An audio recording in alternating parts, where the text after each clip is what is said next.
Kita masih lagi bersama dengan yang berusaha Dr. Syekh Muhammad Saifuddin Syekh Muhammad Saleh, bukan fellow kanan merangkap pengarah di Pusat Kajian Sains dan Alam sekitar Institut Kefahaman Islam Malaysia. Dah pun berada di konti saat ini. Assalamualaikum Doktor. Waalaikumsalam warahmatullahi wabarakatuh. Alhamdulillah. Terima kasih banyak Doktor hadir ke konti untuk bersama dengan kita untuk kali ini. Dan kali ini kita belajar sains ke kita belajar matematik? Saya tak rasa macam agak keliru kat sini, tapi itulah tajuk kita hari ini, tentang sains matematik dari perspektif sains dan Islam. Mungkin bila kita sebut tentang sains matematik agak janggal juga dari sebahagian daripada kita, tapi inilah masanya untuk kita serasikan diri kita dengan sains dan juga dan sains matematik. Ini sains matematik, maknanya matematik dalam sains, Doktor, kan?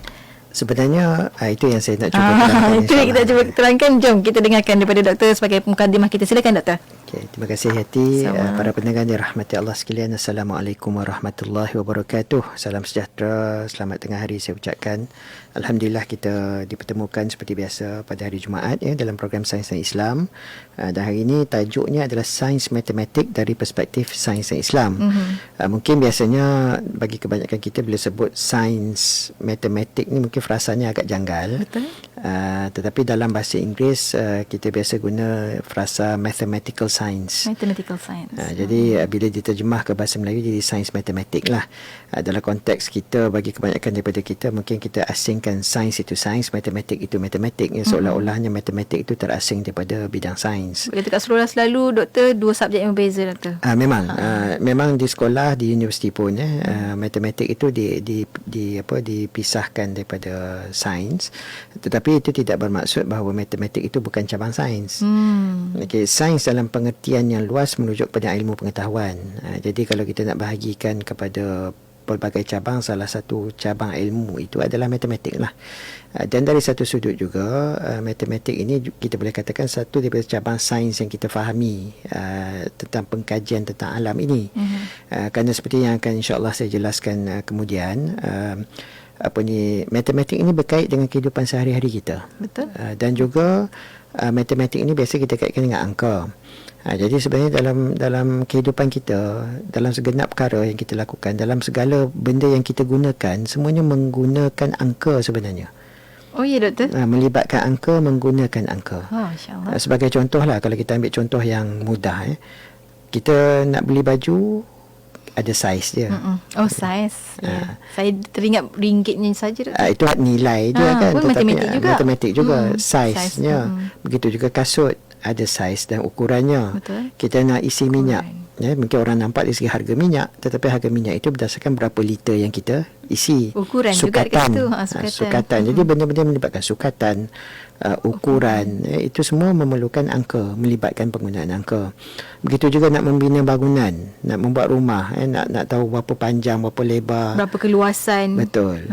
Kemudian nak kalau melibatkan isi padu, nak beli baldi contohnya, nak beli periuk, itu melibatkan isi padu. Nak memasak, sukatan-sukatan yang kita gunakan, kalau tak guna sukatan dalam bentuk gram umpamanya, kita masih guna sukatan berapa sudu. Betul, berapa cawan. Jadi maknanya di sini kehidupan kita sebenarnya tidak lari daripada matematik.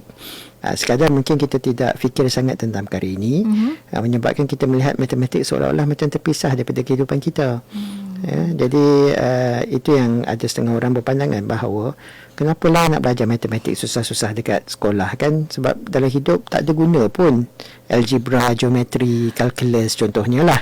Tetapi sebenarnya penggunaan itu ada, cuma kita tak kaitkan dengan algebra, kalkulus dan geometri contohnya, trigonometri misalnya. Penggunaan-penggunaan itu ada, cuma kita tidak mungkin kaitkan dalam kehidupan kita sehari-hari. Segala benda, alat teknologi yang kita gunakan memerlukan kejituan. Kejituan itu memerlukan pengukuran yang tepat. Pengukuran yang tepat memerlukan kepada matematik. Kejituan, kepersisan. Precision itu kejituan, ketepatan. Jadi benda-benda macam ini memang kita tak dapat lari daripada matematik. Cuma yang bermain dengan angka dalam konteks ini adalah pakar-pakar ataupun mereka yang terlibat dalam penghasilannya. Kita menggunakan, bila kita jadi pengguna, kita tak fikir sangat. Kita tak perasan. Kita tak perasan. Tetapi hakikatnya dalam kehidupan kita memang kita gunakan angka nak mengira hari. Paling tidak setiap tahun kita sambut hari jadi, itu pun angka juga. Kan? Nak mengira jarak Kalau kita nak balik kampung dan sebagainya, paling tidak untuk urus niaga, untuk bermuamalat, kita melibatkan wang ringgit kan, itu juga melibatkan angka sebenarnya. Jadi di sini kita sebenarnya dalam kehidupan kita di dunia ini, kita tidak dapat lari daripada penggunaan angka, maka kita juga tidak dapat lari daripada matematik sebenarnya. Matematik itu sebahagian daripada kehidupan kita. Jadi sebab itu dalam konteks perbincangan hari ini yang saya sebutkan tadi, contoh-contoh yang umum. Tetapi insya-Allah nanti saya akan juga bawakan beberapa contoh dalam kita menjalani kehidupan sebagai seorang Muslim pun. Ada perkara-perkara yang kita tidak dapat lari daripada penggunaan matematik. Menarik. Sebab itu kita nak kena tahu apa tu matematik. Mungkin awalan juga doktor, sebelum kita nak lebih lanjut lagi, bila kita nak bawa matematik dalam kehidupan kita, apa yang dimaksudkan dengan matematik itu sendiri, doktor? Baik, secara mudahnya takrif matematik, macam saya katakan, dia satu cabang sains. Sebab itu satu takrif yang boleh kita guna pakai ialah dia, ilmu matematik adalah sains berkaitan dengan logik bentuk, kuantiti dan juga susunan. Jadi makna logik bentuk ni terutamanya melibatkan geometri lah, bentuk-bentuk seperti kalau yang 2 dimensi, segi 4, segi 4 sama, segi 4 tepat, bulatan, segitiga, ada macam-macam jenis segitiga. Maksudnya kalau yang berbentuk 3 dimensi, kita bercakap pasal cube, kita bercakap pasal cuboid, piramid pula yang ada tapak sisi 4, ada yang tapak sisi 3. Kita bercakap tentang sfera. Jadi maknanya itu adalah tentang bentuk. Dalam konteks kuantiti, maknanya kita mengira lah ukuran ataupun sukatan dan seumpamanya, juga aritmetik, campur tolak, darab, bahagi, kuasa 2, punca kuasa 2 dan seumpamanya. Kemudian dalam konteks susunannya ini melibatkan orang kata corak. Corak juga, apabila corak hendak diulang-ulang, dia memerlukan precision, dan precision itu ataupun kejituan itu memerlukan kepada matematik. Kalau kita tengok seni bina Islam contohnya, yang menggunakan banyak corak geometri yang diulang-ulang membentuk satu bila kita tengok memang kita nampak begitu cantik pada pandangan mata kita. Itu bukannya sesuatu yang abstrak, tetapi dia memerlukan kepada logik tentang susunan yang membentuk corak yang cantik itu. Itu juga sebahagian daripada matematik. Jadi matematik memang dia berkait dengan logik sebenarnya. Sebab itu bagi setengah orang dia nampak matematik ni macam abstrak. Seolah macam matematik itu dia tak boleh nak aplikasikan dalam kehidupan. Tetapi hakikatnya perkara yang berkaitan dengan matematik ini memang banyak berkait dengan kehidupan kita. Matematik ada di sekeliling kita sebenarnya. Matematik ada sekeliling kita. Siapa takut matematik tu, kat sekeliling kita ada matematik, doktor ya. Dan kalau kita tengok asas yang diberikan oleh matematik ini membolehkan kita untuk membangunkan banyak bidang lain. Teknologi, kejuruteraan, seni bina, architecture. Seni. Dan juga seni. Ingat tak masa kita antara benda kalau kat sekolah yang kadang-kadang kita belajar lukisan atau seni itu, cikgu akan suruh buat corak, pengulangan corak dan sebagainya, yang kadang-kadang melibatkan kertas lipat 2, letak warna sebelah sini, kita tekap. Itu melibatkan geometri, sudut dan sebagainya. Jadi di situ juga adalah aspek matematik, pelan dan dongakan.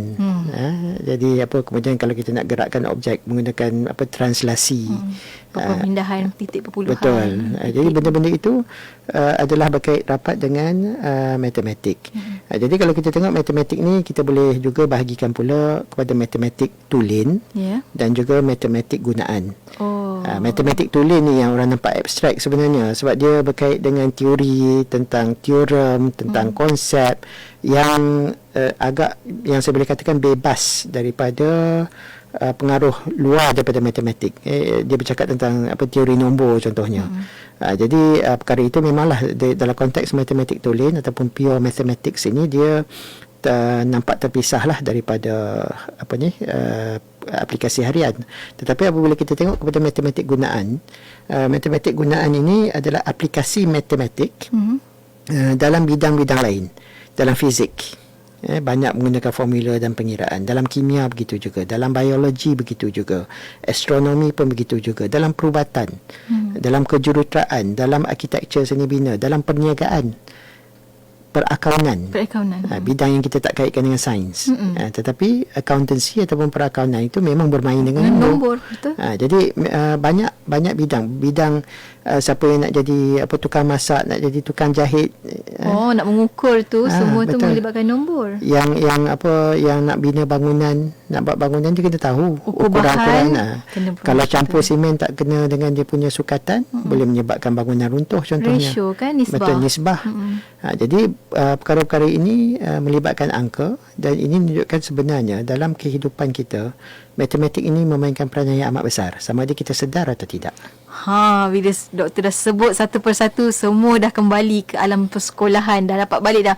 Itu rupanya kan kegunaan fungsi matematik dalam kehidupan. Cuma kita nak tahu juga sikit lagi doktor ya, sebelum kita berhenti rehat ni, ada yang berpendapat bahawa matematik ni yang dipelajari seperti algebra, geometri, calculus dan sebagainya lah yang doktor dah sebutkan tadi tu, tak ada kaitan, tak diperlukan dalam kehidupan. Doktor sentuh sikit tadi kan, cumanya apa kepentingan matematik dalam kehidupan amnya, dan yang paling penting juga bagi umat Islam khususnya doktor? Dari segi kehidupan umum kita, saya dah sebutkan tadi sebenarnya, macam apa saja yang kita nak lakukan sebenarnya banyak melibatkan matematik.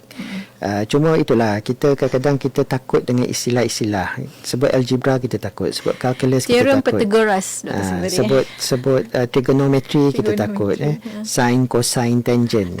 Mula kita takut. Jadi kita takut dengan istilah sebenarnya, tetapi perkara-perkara ini sebenarnya banyak kita aplikasikan dalam kehidupan seharian.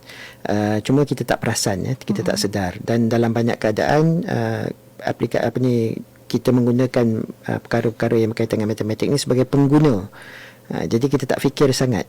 Hari ini pun disebabkan teknologi canggih, kita dah jarang dah menggunakan matematik untuk mengira, sebab semua dah ada alat.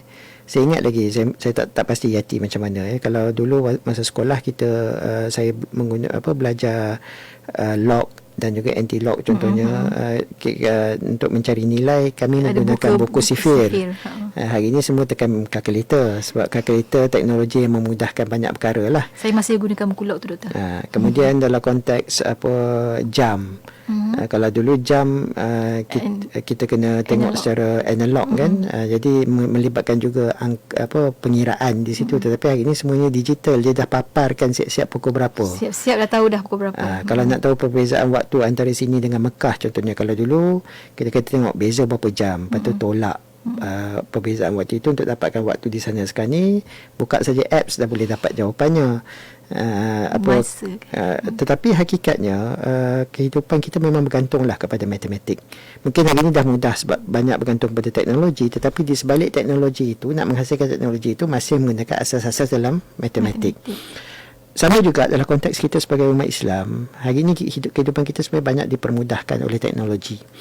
Tetapi hakikatnya sehari-hari dalam kita nak menunaikan solat waktu, 5 waktu sehari semalam itu memerlukan kepada pengetahuan sains yang dibantu oleh matematik. Contohnya nak mengira bila masuk waktu.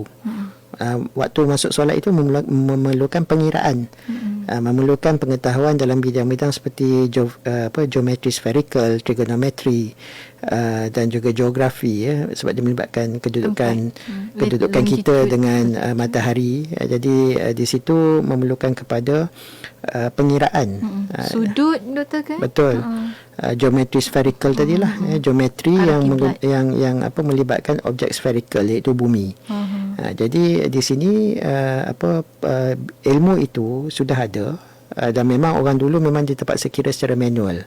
Tetapi alhamdulillah hari ini disebabkan perkembangan teknologi yang pesat, kita sebagai umat Islam yang kebanyakan ini, kita dah tak perlu fikir dah tentang, atau tak perlu bimbang lah tentang perkara itu, sebab kita ada macam-macam cara. Kita boleh tengok apps, kita boleh tengok jadual solat yang telah dibangunkan dan sebagainya. Ini membantu kehidupan kita. Nak tentukan arah kiblat sama juga, kan, memerlukan ilmu-ilmu yang sama juga. Puasa pun sama juga, nak menentukan bila nak mula satu Ramadan, bila berakhirnya bulan Ramadan, nak masuk Syawal. Sebenarnya setiap bulan kita buat penentuan itu. Cuma bagi kebanyakan kita cuma nampak signifikansinya bila bulan Ramadan dengan Syawal lah biasanya kan. Jadi sama juga nak menentukan bila nak masuk masuk waktu iftar dan juga waktu maghrib, bila berakhirnya waktu untuk kita bersahur. Jadi ini memerlukan pengiraan sebenarnya. Zakat. Zakat. Kan? Nak kira berapa banyak zakat nak kena keluar. Itu bukan matematik di situ. Kan satu mood dulu-dululah kan zaman-zaman tu. Kemudian dalam konteks pengiraan yang simple, yang basic, salah satu syarat sah bagi solat ialah kita kalau solat isyak kena cukup 4 rakaat. Betul doktor. Kalau tak boleh mengira 4, susah juga kan. Kalau satu daripada syarat sah tawaf, waktu kena cukup 7 kali. Jadi maknanya pengiraan itu adalah melibatkan angka. Angka itu adalah sebahagian daripada matematik. Jadi sebenarnya dalam kita menjalani kehidupan sebagai seorang Muslim, itu saya cakap dalam konteks ibadah-ibadah yang wajib, yang khusus. Tetapi ada juga ibadah-ibadah lain yang mungkin sifatnya sunat. Kan biasa kalau kita tahlil, kita baca tahlil itu 33 kali contohnya, nak kena kira juga kan. Ataupun kita nak baca surah Al-Ikhlas 3 kali. Mungkin ada kata 3 kali 1 2 3 senang saja, tapi hakikatnya itu adalah pengiraan matematik betul. Jadi kita tidak boleh katakan bahawa matematik ini sesuatu yang abstrak sampai kan tak langsung diperlukan dalam kehidupan kita. Memang kita perlukan angka, dan bagi saya itu adalah satu anugerah daripada Allah, memberikan kita satu akal fikiran untuk membolehkan kita memahami tentang angka, sehingga kita boleh manfaatkannya dalam kehidupan kita, sehingga kita boleh menggunakannya untuk baik perkara-perkara yang berkaitan dengan ibadah khusus ataupun dalam perkara-perkara lain dalam kehidupan kita. Masya Allah, tu dia tu, bila doktor sebut satu persatu semua rasa terjentik kan. Maknanya kita semua memang berdepan dengan matematik setiap hari, macam doktor cakap awal tadilah kan. Alhamdulillah, dan insyaAllah kejap lagi bila kita sebut tentang ini, kita tengok dari sudut Islam pula bagaimana. Kalau kita lihat pakar-pakar matematik pun ramai daripada golongan Islam, cendekiawan Islam doktor kan. Di depan ni kita nak tahu antara contoh ayat Al-Quran yang menunjukkan tentang aplikasi matematik. Ada sebenarnya, kejap lagi doktor akan kongsikan bersama kita, dan banyak lagi bakal kita kongsikan menerusi Sains dan Islam untuk tajuk kita Sains Matematik dari perspektif Sains dan Islam.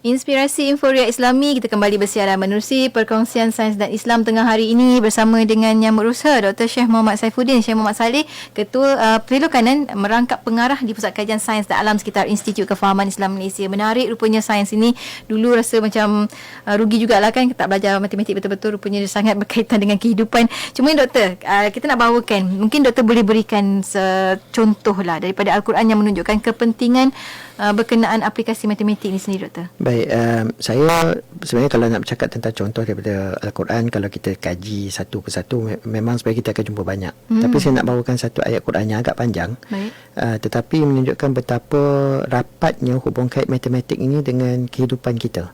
Seperti mana yang diserlahkan melalui ayat Quran inilah. Saya akan bacakan terjemahannya, iaitu daripada surah An-Nisa ayat ke-12 yang bermaksud, dan bagi kamu 1/2 dari harta yang ditinggalkan oleh isteri-isteri kamu jika mereka tidak mempunyai anak. Tetapi jika mereka mempunyai anak, maka kamu peroleh 1/4 daripada harta yang mereka tinggalkan sesudah ditunaikan wasiat yang mereka wasiatkan dan sesudah dibayar hutangnya. Dan bagi mereka, yakni isteri-isteri pula, 1/4 dari harta yang kamu tinggalkan jika kamu tidak mempunyai anak. Tetapi kalau kamu mempunyai anak, maka bahagian mereka, yakni isteri-isteri kamu, ialah 1/8 dari harta yang kamu tinggalkan sesudah ditunaikan wasiat yang kamu wasiatkan dan sesudah dibayar hutang kamu. Dan jika si mati yang diwarisi itu lelaki atau perempuan yang tidak meninggalkan anak atau bapa, dan ada meninggalkan seorang saudara lelaki seibu atau seorang saudara perempuan seibu, maka bagi tiap-tiap seorang dari keduanya ialah 1/6. Dan kalau pula mereka, yakni saudara-saudara yang seibu itu lebih dari seorang, maka mereka bersekutu pada 1/3 dengan mendapat sama banyak lelaki dan perempuan sesudah ditunaikan wasiat yang diwasiatkan oleh si mati dan sesudah dibayar hutangnya. Wasiat-wasiat tersebut hendaknya tidak mendatangkan mudarat kepada waris-waris. tiap-tiap satu hukum itu ialah ketetapan dari Allah, dan ingatlah Allah Maha mengetahui lagi Maha penyabar. Baik, ini ayat yang saya katakan agak panjang, tetapi saya rasa bila saya baca tu, saya rasa semua pendengar kita faham merujuk kepada apa. Faraid, pembahagian harta pusaka. Baik, kalau kita tengok perkara berkaitan dengan faraid ini antara perkara yang agak sukar bagi kebanyakan orang dalam nak mengira bahagian-bahagian yang akan diwarisi oleh waris, terutamanya kalau waris itu mempunyai waris yang ramai daripada pelbagai lapisan. Jadi di sini kita lihat bahawa dalam Quran sebenarnya ada menceritakan tentang aspek matematik dalam kehidupan kita, terutama dalam konteks pembahagian harta pusaka, yang sebenarnya memerlukan penyelesaian dalam bentuk matematik. Sebab itu kita lihat seorang tokoh yang hebat dalam bidang matematik, iaitu Al-Khwarizmi. Al-Khwarizmi satu nama yang saya rasa ramai biasa dengar. Seorang ilmuwan Islam yang menguasai antara lain bidang matematik. Beliau telah menulis satu kitab yang dipanggil Kitab Al-Jabar wal Muqabalah, yang mana antara lain yang mendorong beliau untuk menulis tentang bidang yang hari ini kita kenal sebagai Algebra ini, daripada perkataan Al-Jabar tadi, adalah kerana Al-Khwarizmi nak menyelesaikan masalah pembahagian harta pusaka mengikut cara Islam. Jadi beliau telah menghasilkan satu pendekatan. Algebra sebelum itu sudah ada, tetapi algebra yang dibangunkan itu agak dalam konteks yang abstrak oleh orang-orang terdahulu, terutamanya daripada Yunani. Tetapi apa yang dilakukan oleh Al-Khwarizmi ialah beliau menggunakan algebra, membangunkan algebra itu menjadi satu bidang yang boleh menyelesaikan masalah, seperti pembahagian harta pusaka ini, dan juga banyak lagi lah. Kalau kita tengok Al-Jabar wal-Muqabalah itu, beliau memberikan contoh-contoh yang praktikal untuk diselesaikan, dan beliau beri penerangan. Cuma menariknya, kalau sesiapa yang mengkaji Al-Khwarizmi, kalau tengok buku Al-Jabar wal-Muqabalah itu, algebra biasa kalau kita bayangkan hari ini atau yang kita faham hari ini melibatkan simbol X, Y, Z, persamaan tetapi pada waktu Al-Khwarizmi, matematik tidak menggunakan simbol. Matematik menggunakan ayat. Menggunakan ayat penuh. Betul. Jadi panjang lah. Memang panjang. Jadi kalau mungkin kalau kita menggunakan simbol, kita perlukan mungkin 6 atau 7 barisan untuk buat penyelesaian matematik algebra itu. Tetapi kalau kita tengok Al-Khwarizmi, bila dia terangkan secara menggunakan ayat tadi, dia mengambil beberapa halaman. Masya Allah. Jadi di sini ada dua perkara lah. Yang pertama, menunjukkan bahawa ada tokoh Islam yang nampak kepentingan matematik ini dalam menyelesaikan perkara-perkara yang disebut dalam Quran, seperti masalah pembahagian harta pusaka tadi.